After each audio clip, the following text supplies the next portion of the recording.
Hoditi na samo baletno šolo začetka ni kakšen tak poseben problem. Otroci pridejo malo pred poukom, da se lahko preoblečajo, ogrejejo in potem grejo na tisto uro pa pol pouka. Višji, ko je razred, več je tega dela. In če gremo pol na srednjo šolo, pa pomeni že po dopoldanski šoli, gimnaziji, pridejo popoldne po možnosti kakšno urico pred samim poukom, da se malo ogrejejo, potem pa imajo tam okrog 20 ur pouka tedensko, plus vse ostale dejavnosti, kada se pripravljajo tekmovanja, nastop in podobno, prije pa še zraven še malo več.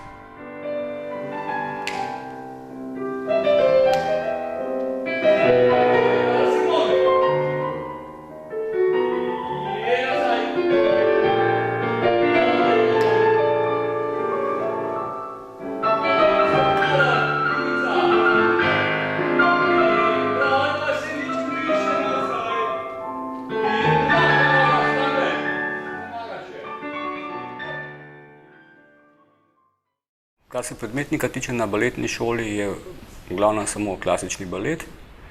V 5. in 6. razredu, se pravi na višji stopnji baletne šole, pride še nauk o glasbi, kjer ne dobijo osnovna znanja o glasbi in vpogled v glasbeno umetnost. Na srednji šoli pa je glavni predmet seveda klasični balet, ki ga mora biti vsaj 10 ur tedensko.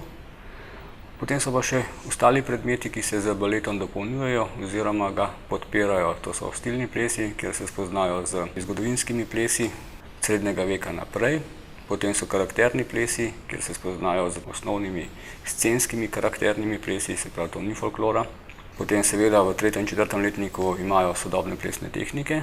Brez tega danes plesalci niso plesalci. Od 2. letnika naprej imajo še repertoar in duetni ples, kolikor imamo fante.